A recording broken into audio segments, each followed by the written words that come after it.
Welcome to the Develop Yourself podcast, where we teach you everything you need to land your first job as a software developer by learning to develop yourself, your skills, your network, and more. I'm Brian, your host. Today on the Develop Yourself podcast, I got my buddy, the other half of Parsity, Zubin, on the show, ex-Google engineer, ex-lawyer. Today, we're going to talk about something interesting that affects our business and maybe you if you're learning to code. The 3-month to job myth. Do you remember like 2013 explosion of boot camps? In fact, I don't think I've ever told you this story. I went to a coding boot camp and I was hired within 8 weeks, right? And I became one of their big success stories.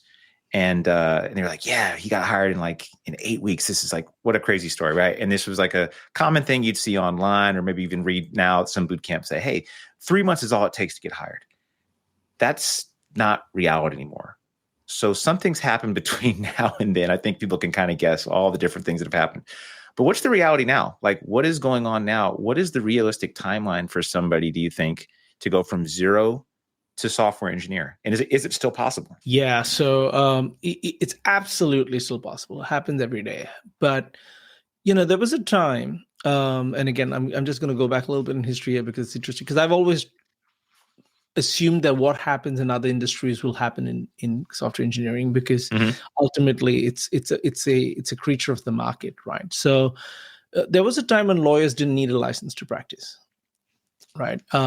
And that was how it was. There was a time when, in American history, when somebody could teach themselves the law, practice law, and then become the president of the United States, namely Abraham Lincoln, right? But that isn't the case anymore. And that happens in every single industry. So, for example, just a couple of weeks ago, I was speaking to a partner at a law firm who's an old friend of mine. He's actually one of my first bosses. And he said, the industry of law has changed a lot in the last 20 years. Why? When there was strong demand in the 90s, huge demand, which is when I became a lawyer, in response to that cultural phenomenon, over the next 10 years, colleges started to ramp up their legal studies curriculum and their JDs and stuff. And so they started producing more lawyers. And they produce more at the rate the companies can absorb or the law firms can absorb. And so you have simple economics 101. Demand is growing, but supply is outstripping demand, right? So demand is still growing a lot for lawyers. The same thing for software engineering. So what people don't forget is that the concept of the startup as we now know it is almost 30 years old, right? So Google, for example, started in 96, 97. Okay, let's take that as, Apple was started in the 70s and all that. But, the modern startup where, code is everything, 30 years old. Okay, that's a long time. The market has started to mature, and it shows the same, what's known as an S-curve, as every other industry. So going back to your question then, Brian, yes, anyone can do it. 3 months is possibly still possible depending on the market you're in. But, when I spoke to algo experts, Clement, several years ago when I joined Google on his podcast, we talked about this. He said, look, even I did it in 6 months. But, and I said, yeah, I did it in about 8, but on my 4th effort. So really it took me 5 years. But when I knew what I was doing, it took me 8 months, right? It's like that Chinese bamboo tree. It takes 5 years to sprout out of the ground and grow 20 feet, but it doesn't sprout out of the ground for the first 3 years or something. So how long did it actually take to grow? Did it take 2 years to grow, or did it take 5? It depends on how you want to look at it, right? Because if you dig the seed out of the ground, it may never grow. So it's the same thing with this. And so Clement and I were talking about, if you do 15 hours a day or 12 hours a day for 6 months, you'll get it, because that's the intensity with which you're doing it. Yeah. Most people think it doesn't matter how many hours I do. They just think, if I do 3 months, so it's possible. A dead clock will show the right time twice a day. Correct. But the market has changed. And because there's so much information available, and so many people are interested in the space, and it's one of the few spaces that still allow you to get 6-figure incomes very consistently, it's driven a whole lot of people into the market. So supply has started to exceed demand, even though demand is huge.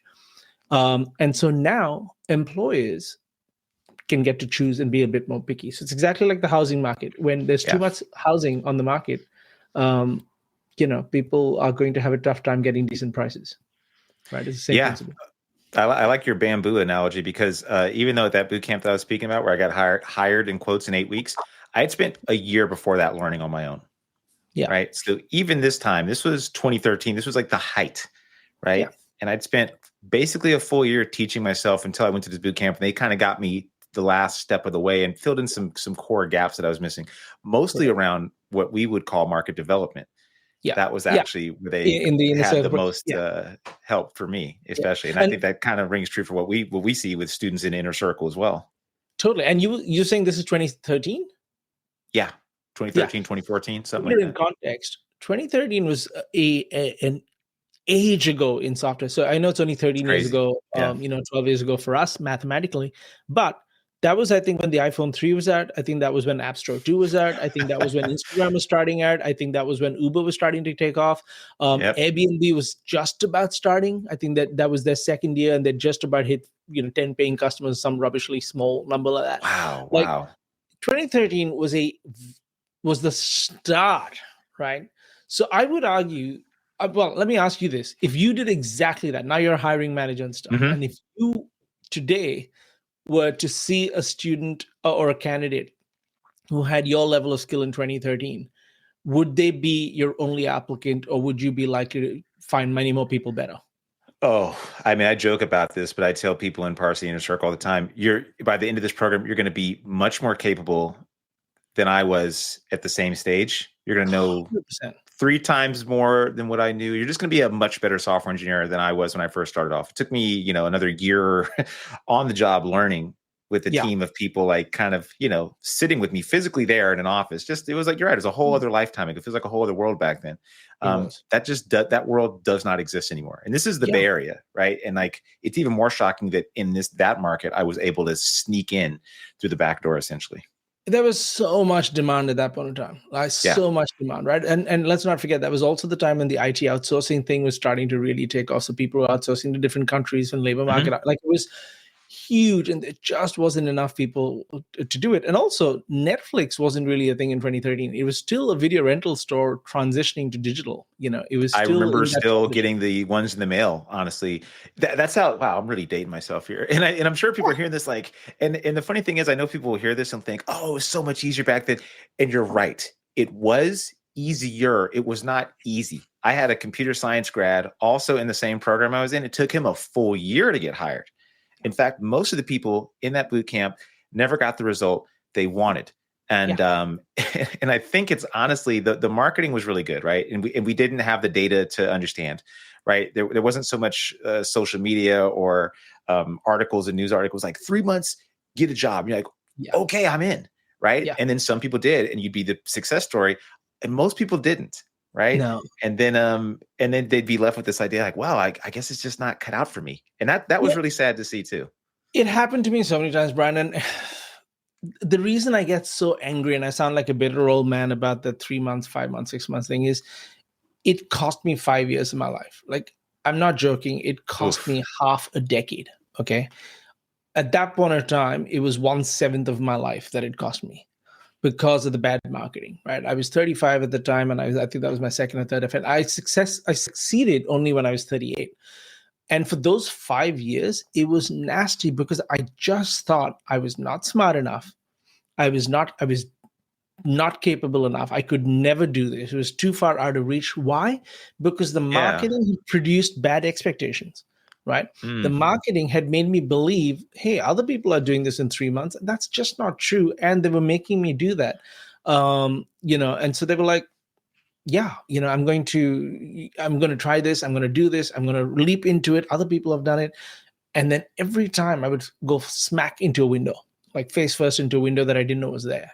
It was humiliating. That is really interesting. And I know we see this, so it shouldn't come as much of a shock, but I guess when I hear somebody like you, ex-lawyer, went to Google and struggling with a lot of the same things, what do you wish you had like known back then? Or what was it with it kind of like, had that light bulb go off in your head that was like, oh, here's how I need to approach this? Let me try and find a way to explain it so that people understand, right? That old saying, we always compare our day 0 with somebody else's day 100 is 1000% correct. Okay. Because we only see the end result, the highlight reel from other people. Right. Yeah. And then we know how they appear on the outside. So, before we started recording, we were talking about, do we ever feel, complete self-doubt, or like, we're imposters? Yep. And I said, all the time. I feel it all the time. Not in all parts of my life, in some parts of my life, right? And so what happens is people will see me now on the podcast, or they'll see me at the office or on stage or something, and they'll be like, oh, you don't look like you ever worry about doubt. That's not true. That's not true, right? And you're comparing your insides, because you know how you feel on the inside. You're comparing that with how I appear on the outside, right? And so that's why you feel that way. And it's the same thing. I think you end up comparing with other people, and you don't realize that the most obvious thing is never the only thing that's needed. Let me give you an example. How many people go to the gym because they see somebody ripped on TV, right? Oh, yeah. Because everyone thinks I need to work out to look like that. The reality is, if you really want to get that kind of definition, you don't have to work out that much. You need to change your diet so drastically. For sure. It's not the reps in the gym. You can go to the gym twice a week for 45 minutes at a time and go really hard, and not insanely hard, just hard enough to get, to get hypertrophy to set in. And then after that, it's entirely diet. But it's the gyms and the supplements that get the money, because that's how they market it. Ab rollers, crunches. Yeah. Remember those? Those late night TV commercials, right? Yeah, late night TV shows. Yep. Right. I've fallen for this because I always assumed the most obviously marketed thing was the trick. And bootcamps did the same thing, because people will market anything that the consumer believes they want. They will give you what you ask for. That's what marketing is, right? And what do we do why do we call ourselves the anti-bootcamp? Why do we say, hey, it's not 3 months, it's 12? Why do we tell people this is going to be one of the hardest things you ever did? Why have I been saying for 5 years that coding is the easy part? Because everyone's attention is on coding, the shiny thing. But the real work of climbing that damn mountain has nothing to do with coding. It has to do with this. It has to do with, do you have kids? It has to do with how much time you have. It has to do with your habits. It has to do with your confidence. And so many people have life circumstances that aren't managed. And they're driving the entire way with the handbrake on, and they wonder why they burnt their brakes out in the internet. Oof, that's a big one. Because, most of the people we work with, and most people in general go to coding boot camps aren't like 25-year-olds. They're people that are a little older. They likely have a kid, or they're starting a family, and they're starting to think, what's next, right? What do I want in my career? Do I want to do this? That's what I was thinking. I was like thinking, do I want to keep doing this for 35 more years? Because I was thinking that's what's in front of you. And I thought, I don't. And when I found coding, if somebody paid me to do this, this is what I want to do. Now, you and I can get pretty cerebral, and I know that the people listening to are thinking, well, how long does it take? Give me a time. And you did. You said 12 months. And I'm sure some people are hearing that, oh my God, that's a long time. What do you say to that person that thinks, wow, 12 months? That's too long. So it's a physics problem. It's not a person problem, right? Anybody with average or above intelligence why do I say it's a physics problem? Let me start again. How long does it take to drive from Los Angeles to New York, or San Francisco to New York? That's the same question. Long time. Yeah. Okay. Too long. Fine. Yeah. Let's assume we just, how long does it take to go from San Francisco to Los Angeles? Like 6 hours. Can anyone actually answer? Yeah, but you're making an assumption there. I am. What is your assumption? Traffic. That you're driving. That I'm driving, the speed I'm driving at. If I got my kids in the car, I might drive a little slower, 70 times I want to stop for lunch, it's all sorts of things. But the distance between Los Angeles and San Francisco doesn't change whether you're driving, whether you have kids in the car, whether you're taking a bicycle, whether you're flying, whether you're taking a train, whether you're doing it by boat. This is true. I also assumed I was driving. That's you true. Also assumed you're driving. And this is the problem with all advice out on the internet. There is a whole bunch of assumptions that have gone into the roadmap that people see on blogs. But how can I give anyone a roadmap until I know what their starting point is, what their ending point is, how they're planning to travel, and how much time are they going to invest in that travel? Right? Yes. It is the investment part. Yeah, that's a huge one. Like, how much time do you have? Because if you are unemployed, then you have a ton of time. You maybe can get through this in 3 months. Right. It's a physics problem. So for 5 years, I've been telling people, if you give me 20 hours a week and I remove all the decision making for you, and I tell you exactly what to do in those 20 hours, and you stick to it, right? It's like I said, it's a physics problem.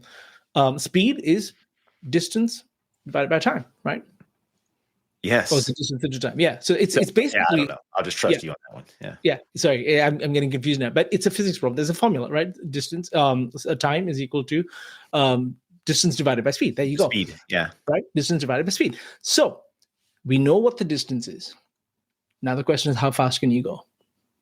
That's It's always so been a physics problem. practical, but that's Yeah. like, it's funny because that never come. And I think it's because we've been conditioned, like many adults, you're especially if you're a little older, if you're outside of school for a few years, your last memory of learning was likely in school.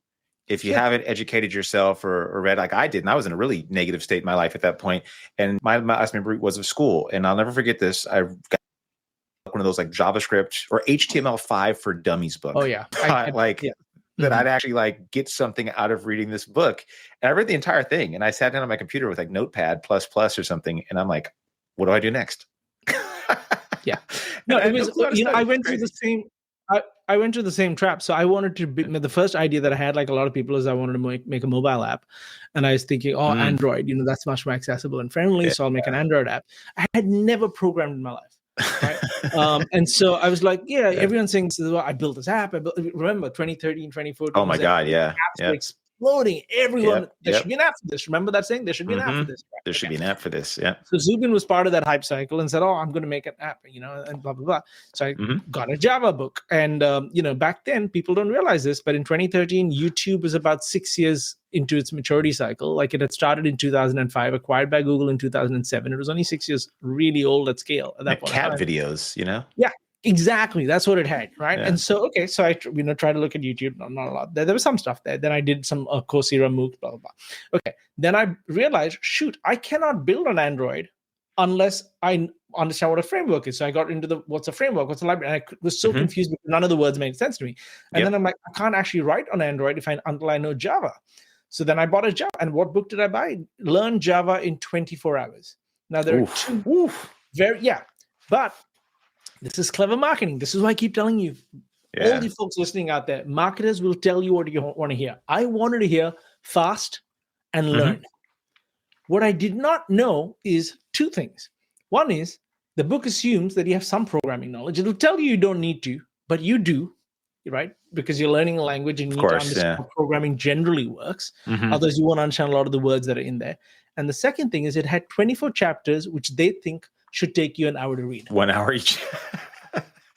Yep. And I fell for it. Assuming you write no code or anything like that. You don't write any code. You just literally read the words on. And you understand everything, right? Yeah. So, and they're not wrong. You can learn Java in 24 hours if you did that, but that's not how learning works. Yeah. Right? And so Zubin gave up. That was, I think, experience number 2. The first time was HTML. I found it too hard, and all that. Anyway, so all this to say that it's a physics problem that if people ask me today, how long will it take me? I ask 2 questions. Where do you want to go? Exactly define to me. And most people don't know. Most people are like, oh, I want a developer role. I want a coder role. When I was at Google, I counted 42 different types of technical roles. Okay? Yeah. So that's like saying I want to go to Canada, Brian. Okay, great. I'm willing to bet you don't want to go to most of Canada. I'm willing to bet you want to go to 3 places in Canada, maybe 7, but most of Canada you want to miss, right? So you have the wrong goal. Yeah, you have the wrong destination. So you can't tell me that. Okay. And the number 2 thing is saying how fast are you going to travel, which is how many hours per week. If I took away all decisions and I gave you the roadmap, you still have to drive that distance or fly that distance or walk, whatever. I don't care. What's your speed? If you can't do the 20 hours per week, you're not going to get to the about 800 to 1200 hours, depending on the person and the starting point and their goal, right? I've calculated this for years now. Why do I say that? Because you can learn to code in about 200 hours, maybe 250. You can learn. Seems reasonable. Yeah, sure. Yeah. And then you have another problem. You have to get good enough to be professional at it. Yes. I can learn to play tennis in a weekend. I am not going to be playing as a pro athlete, even locally, for at least 7 months, maybe 12. And at my age, probably never. Yeah. Right? Yeah. I think that's the big, and people don't realize this. I spoke with a person you also interviewed on your podcast, a lean learner Elaine of Lerner's fantastic. interviewing.io. Yeah, amazing. I can't wait to release that. But she has cold hard data on this. Oh, Interviews have objectively gotten more difficult. Anybody that's done a coding interview in the last 5-10 years can tell you. If you did a coding interview 10 years ago and you did one last week, you know that they've significantly increased in difficulty. 100%. Right. And then like equipping people now, like through our program or through any program, you're going to have to compete on this market. And I think that's the tough love people need. It's like, yes, maybe it'll take you 12 months, maybe it'll take you 6 months, but putting in this number of hours is going to be necessary for you just to be competitive, or else you've just wasted your money. If I'm just being honest. Yeah. Completely. And this is the thing, like Eileen's got the data because she was, an ex-engineer turned into recruiter and all that. So she's got it for tech. And the reality is this has been known for decades, because I think it was in the 80s, a study came out that showed clearly how the average fifth grader in the 80s was about 20 times smarter on paper than a person of the same age 80 years prior. Oh my God. Which makes sense. It makes sense. It's kind of crazy to think, but I mean, dude, yeah, it makes sense though, right? And so, and then in the noughties and the early 2000s again, it came out that actually I think 2012 or something, and I was reading one of the books on poker psychology, and it talks about the top 20 poker players on average in 2015 were way better than the top 20 poker players on average in the 90s. Oh wow. Okay, but this is true in sports. You look at the kind of things skateboarders do now. You look at the kind of things people can do in extreme sports, things that were impossible 40 years ago and now mainstream. I see my son on his bike and I'm like, what? How are you doing this? Like, it would have blown everybody's minds 30 years ago when I was riding a bike and watching him do this stuff. I'm like, this is nuts. And all his friends do it too. It's like, the bar just gets risen. It just keeps rising exponentially higher.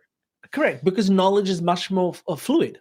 Right. So if you want it, it's always been there. And now that somebody else has set the bar, you know what's possible. This is what I call in the program the Bannister effect. Right? People thought it was medically impossible to run the 4-minute mile. They thought your heart would explode. Roger Bannister was a doctor. He was a medical person.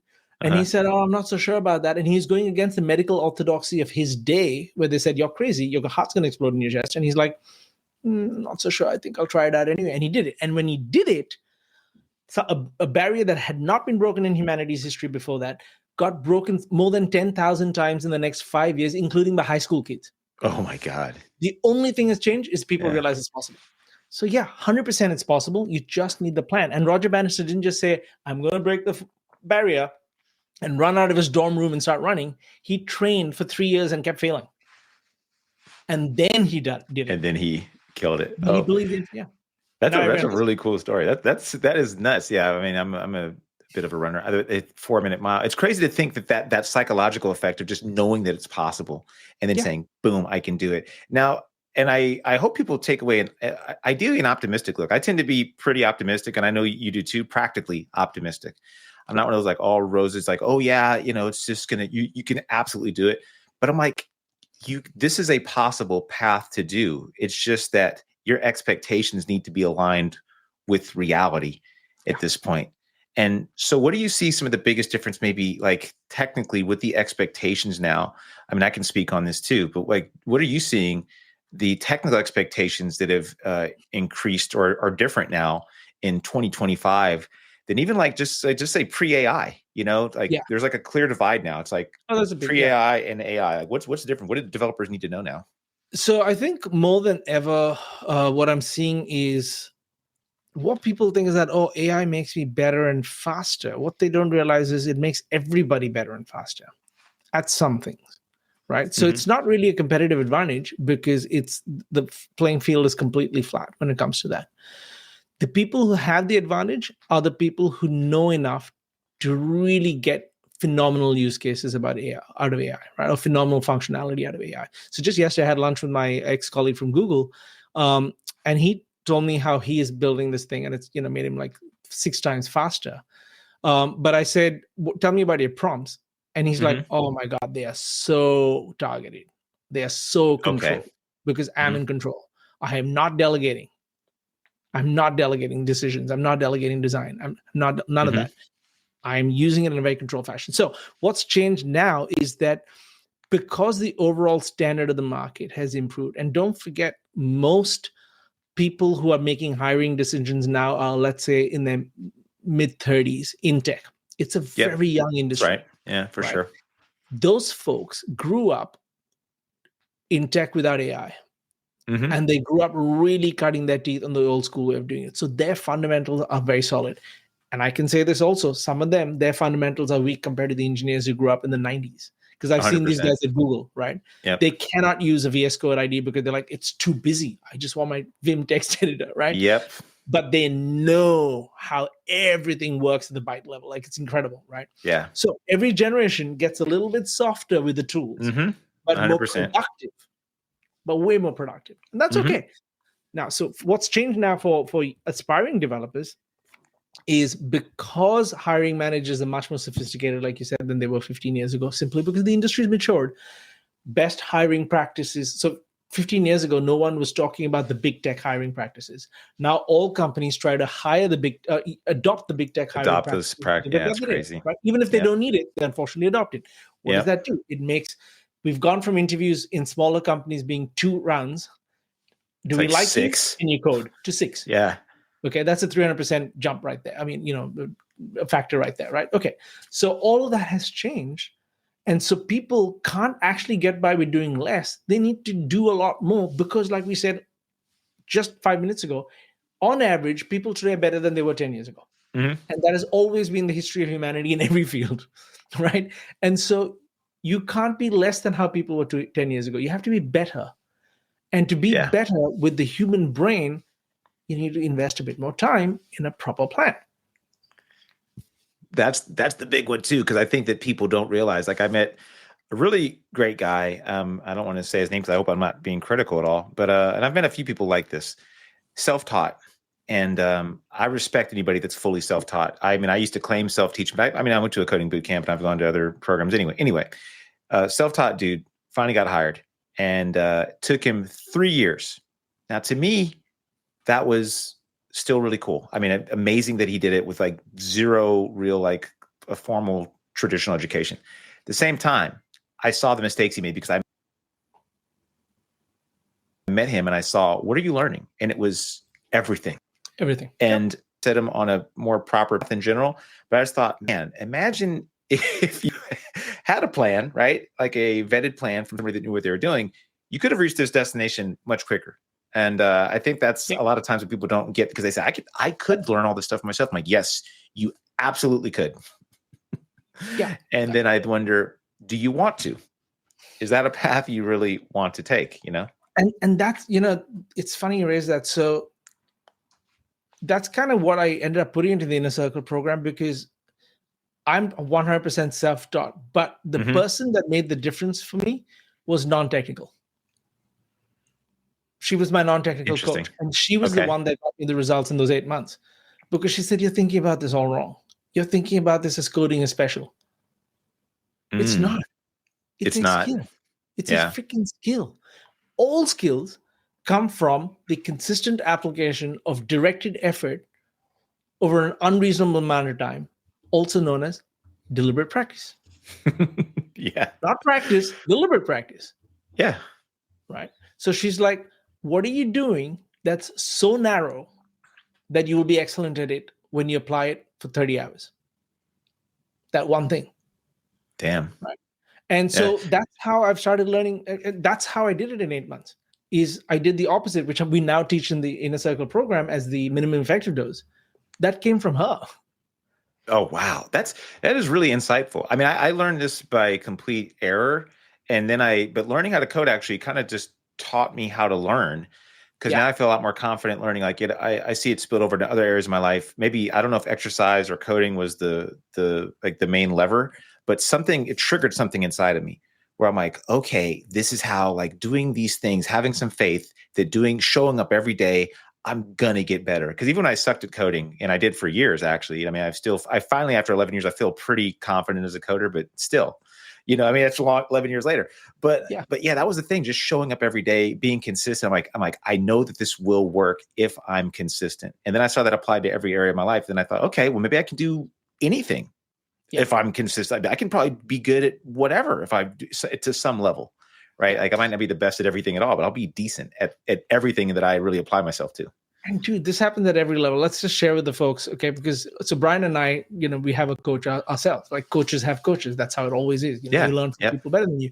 And so what did Ollie do on our call? We had 4 questions that we thought, oh my God, it's so important. We need to talk to him about. Yeah, right. We just zoned in on one. He ignored everything else. Yep. That was really interesting. That's what works. That's what works. And just do that one thing till you get it right. There's no point building all these castles in the air till you get each foundation. Everybody tries to build a penthouse before they've got the ground floor right. It's ridiculous. We all do it, right? Yeah, it is funny. And then I hope people listening to this too, as we kind of close off, is that yes, like this is possible. We're not talking about, even something as difficult as like losing 100 pounds. Actually, it's probably right on par with something like losing 100 pounds or getting a 6-pack or something like that. This is almost that same level of effort, almost that same idea, the persistence, dedication, and the consistency, and also just knowing what to do. Like I keep thinking about weight loss. I remember losing a bunch of weight a few years ago, and I had been trying for years. I was pretty overweight from like years of abuse, right? And I was like, what do I do? I'll try this weird fad diet I saw on TV. In retrospect, it makes 0 sense. Yep. And then I met one dude who just told me, just do this. I paid him a bunch of money and I lost all the weight. I was like, oh, and that was the thing. And it's not the thing that everyone talks about in the billboards and the pamphlets and it's not that thing, right? But what it is depends on you. And this is why it's really important for everyone. No 2 people have the same problem. There are broadly 5 classes of problems that people have. It'll be around mindset psychology. It'll be around time. It'll be around energy. It'll be around beliefs and values. And it'll be around knowing what to do. Like it's these buckets. And everybody is going to have at least 2 out of those 4 or 5 things that are going wrong. And it's not the same for some people have all 5, right? Some people have 3. Some people have just 1. Yeah. But we cannot know until we spend the time with you saying, okay, this is the reason why you're not likely to succeed. Why do I do the risk factors for every student in the varsity? Is even with the plan, when you're driving fast on the road, if you have a pothole, you will break your axle. It's not enough to know which way you're going in a car and just keep driving. You need to watch out for those damn potholes and steer around them. Every student, I have to sit with them and say, these are your risk factors. I've gotten to know you over the last 40, 50 hours. These are your risk factors. Steer around these, right? Here's your plan, but here's your risk factors, right? And that takes time to get to know that. You have to help people steer around. It's, of course, everything's possible. Do the right thing at the right time in the right way. How can you not? It's cause and effect. How can you not get the result?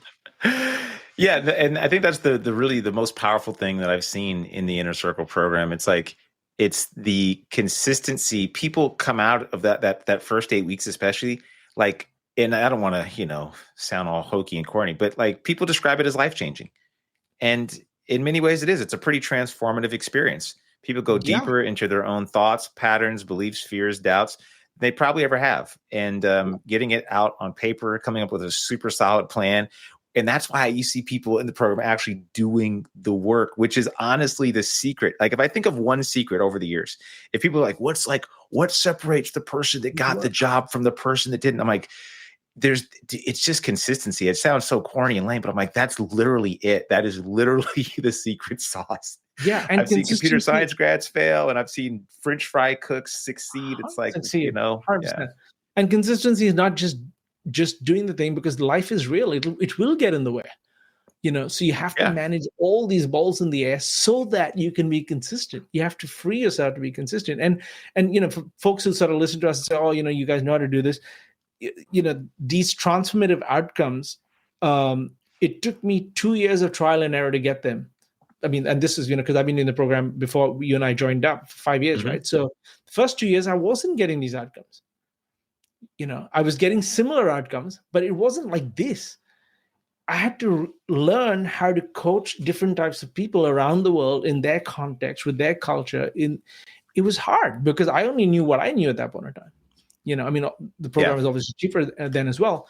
But even that took consistent, focused, very, very minimalistic sets of effort, right? And it took 2 years to get to that level. And then for 3-something years now, we've been getting these sort of transformative outcomes.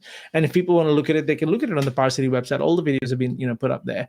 But people will just talk and tell you what they've went through. And it's, who was it who said that how you do one thing is how you do everything, right? The inverse of that is when you fix some of the fundamental patterns in your life, all other outcomes will improve. All, right? People in the program have had better results with their therapists. They've had better results fitness-wise. They've had better sleep. They've had better relationships with their partners and their family while learning to code. Yeah, that's the really pretty incredible part. I think it's a really unique program in that way. I mean, I've never seen really anything like it. And the results show. I mean, it's nice to see people like that's the thing. It's like that solves actually the hardest problem, because curriculum has never been the hardest problem. It's always been getting people like do the thing and don't quit before you get the result that you want. And then we have a bunch of people who, get their job offers, they win hackathons, they go and, they work as, tech leads in tiny startups. All of that happens too. But of course, it's going to happen when you fix the cause, the effects will follow. Like it's just physics, Yeah, that's a good way to put it. Man, really wonderful conversation. I always enjoy speaking with you. Thanks a lot, Zubin. Any last words before we take off? No, I suppose I'll just tell people that, don't let AI fool you into thinking that it's easier. It's different. The industry will change. All knowledge work is going to change. But the future will belong to people. And this is a good thing for career changes. There was a time when all you had to be was an uber technical nerd to succeed. I think that era is gone. Sure. I think career changers have a big advantage now, because I'm seeing it in my work, is if you have other skills, especially the softer skills, because the technical stuff a lot of the hard things can be done with the AI with the right supervision. And supervision is a human skill. It's not a machine skill, right? That's why we have supervised machine learning. It's because they can't supervise themselves. We need to supervise them. So if we get good at those sort of judgment skills and combine that with technical skills, I genuinely believe the future software engineer is a very well-rounded personality. 100%. Yeah, I could not agree more. Excellent take. Thanks again, man.